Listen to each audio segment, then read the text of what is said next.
Hello, my name is Rich Howard, owner of Architectural Builder Supply. This video is to bring you a closer look at the Pemko 434ARL automatic door bottom. Here's what it looks like. It's a cross-section view, what you would be seeing in the item description itself.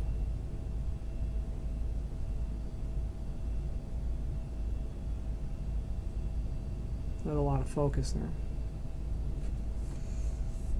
This is a 3-foot piece,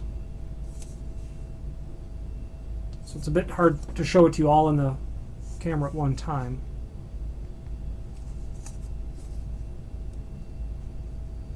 This is what Pemko calls a heavy-duty automatic door bottom, and to me what that means is that your black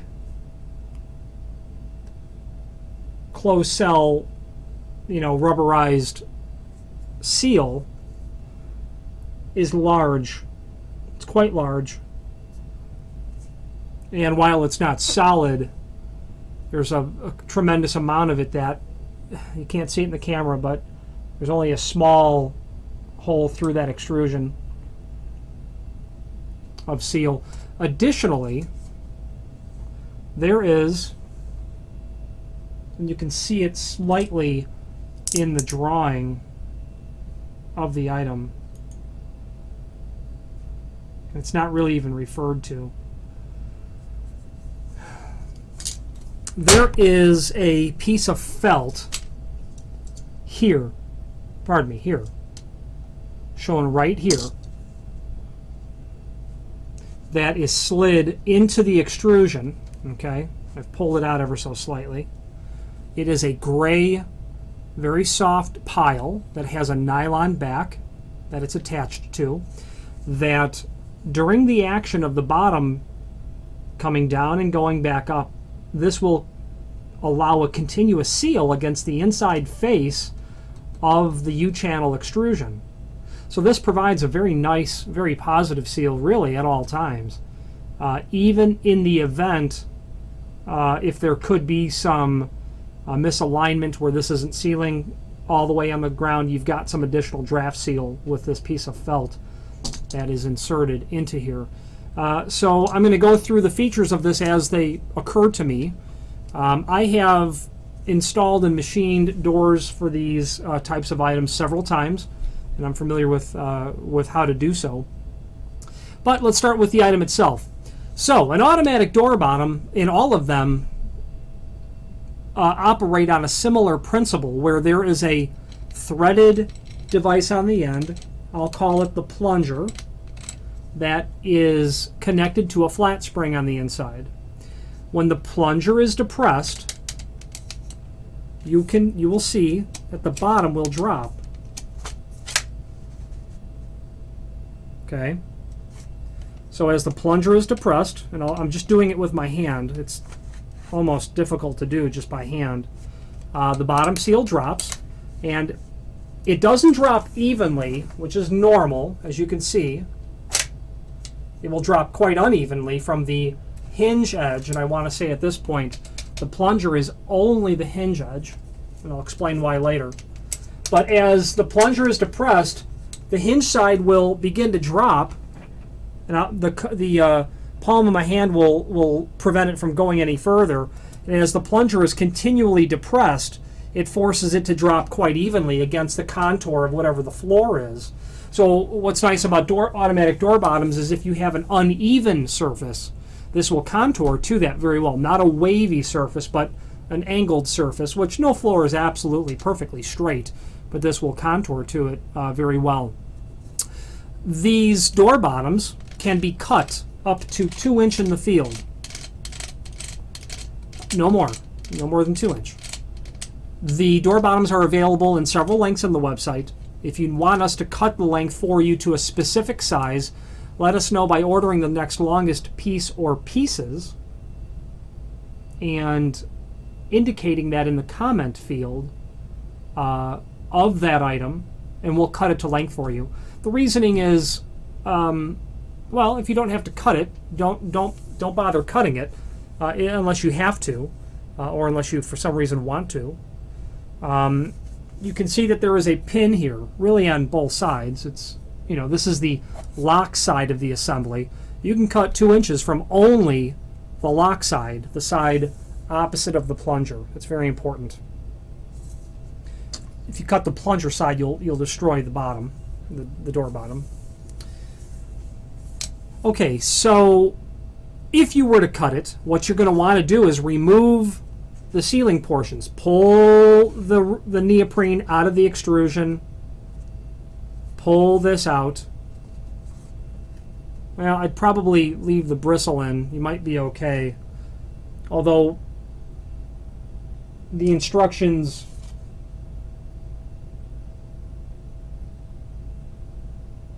they don't indicate to remove it, but I would remove the rubber myself. I don't know that I'd want to cut all that on a carbide tipped miter box saw situation. I might remove that and cut it by hand and then insert it back in, although admittedly it might be a challenge to get that back in there because it's in there quite rigidly. You'd probably want to make a judgment call on whether you remove it or just cut it while it's in the housing. If you were to cut it, the plunger must be flush. You'll want to get a screwdriver, and that has a Phillips drive screw on it, on the end of the plunger, and make it flush with the housing and then cut. And that would give you the proper assembly once you were done. So, installation is fairly straightforward, and there's a link above the video to the installation instructions. And you can go over those, and I won't read them back to you verbatim because they are there. But the cliff notes of installation is such that you will, and what you may have noticed is that the cross section that you see in the item is different than the one that we've got here, and I can't tell you exactly why that's the case. It just is, meaning there's a stepped aspect to the top of the channel here, whereas Pemko's catalog section does not indicate that. So installation would be, you've got a 29-30 seconds wide body, okay? And that is, you know, just less than 15/16 or just more than 7/8. So regardless, it's very close to 1 inch. If I was going to install this, I would, you know, I don't know that I would use a 1 inch wide bit, but in all honesty, it looks like you could get away with doing it where the screw holes are located. Okay, where these holes are located. Or you would go with a smaller bit and reset the depth or the center line of where you're mortising this. And how I would go about mortising this, and how I have in the past, and not having the benefit of CNC equipment where a program might be written to run a pass on a door for this, doing it by hand. And I've had exposure to sophisticated ways of doing it and just doing it by hand. Is you would start with a plunge router. You would start with your 2-flute carbide tipped router bit, a long one, like 2.5 inch or a long one, because the depth of this is 1 and 21/30 seconds, which is just, you know, about a 1 and 11/16, right in there. So you're going to need a very deep bit to get in. You'll need 1 and 11/16 just to get all the way into where the housing is. Okay, so you need quite a long bit because a lot of that shank has to be in the tool. Now what I've done in the past is I would have a plunge router, and on the base of the plunge router would be an aluminum L angle that I would physically attach, screw to the bottom of the plunge router base itself, and it would have to be long enough such that when you had the router in your hands, the router would be stable on the face of the door. You would have the router bit sticking out past the edge of the door, and with your plunge router set the depth in ever so slightly, say a 1/4 inch, and then make a pass through the entire bottom of the door with the L angle such that you're just sliding the tool across the face of the door. If you're going to create this fixture, or and they can be bought, there are companies, a company that makes one, I don't remember their name, but feel free to reach out to me and I'll help you find out who makes that fixture for the bottom of, say, a Porter cable plunge router. You want to make sure that if you create your own, there's no burrs on the bottom of your aluminum angle, or you have some, or you're using plastic so that you don't scratch or mar the face of the door. Because of the width of this, you'll likely have to reset the thickness of the housing.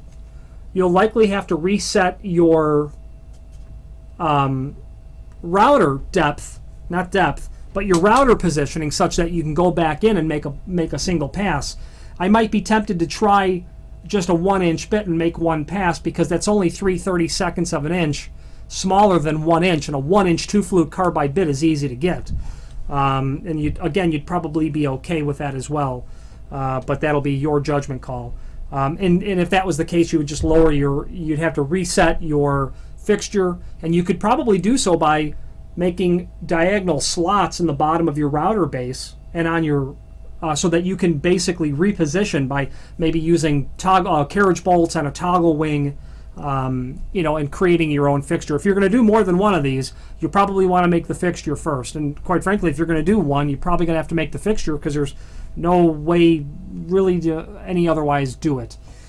So if this includes screws. Oh, well, let's take a step back before we get into the screws. As you cut the bottom of the door, you're going to have an opening at either end because your plunge is going to go all the way through the stiles of the door. Pemko provides trim plates for that. Obviously, this is the side that goes on the hinge side where the plunger will go through, and this is the opposite side, your lock side. Chrome on one face, aluminum on the other. Oh, pardon me. Chrome on one side, black on the other. You're going to get screws for both plates to attach them to the edge of the door. Black and chrome, whichever way you want to go. You'll get a package of screws for attaching to the bottom of the door. This lip would be just surface mounted to the bottom of the door, and then you'd install those, looks like 6 by 3/4 inch panhead screws through the holes that you see in the bottom of the door bottom itself. The other thing that I haven't mentioned is that in the frame, if it's a wood frame, you're going to want to install this 10 by 1/2 inch flathead wood screw in the precise location where the plunger makes contact so that there's no unintentional indenting in the frame by that plunger hitting the frame every time the door is open and closed. So let's go over exactly how this works. The amount that the plunger is projecting from the housing in its retracted position is directly related to how far the bottom will drop. And by the way, the bottom is intended to cover gaps up to 3/4 inch.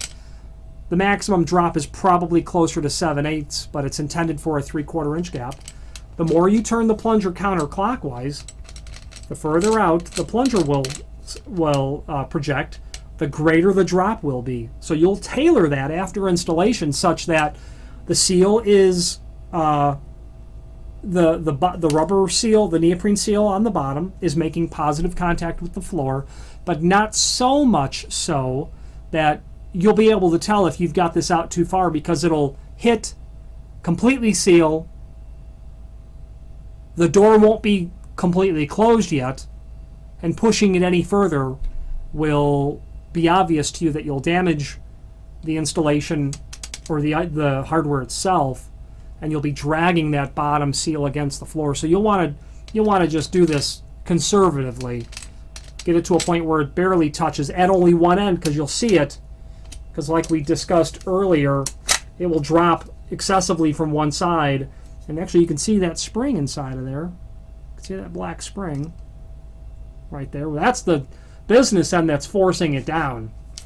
But again, when this comes in contact, this side comes in contact with your floor, it won't be able to go any further and cause the other side to catch up to it, so to speak. So you want to be conservative with the installation of that.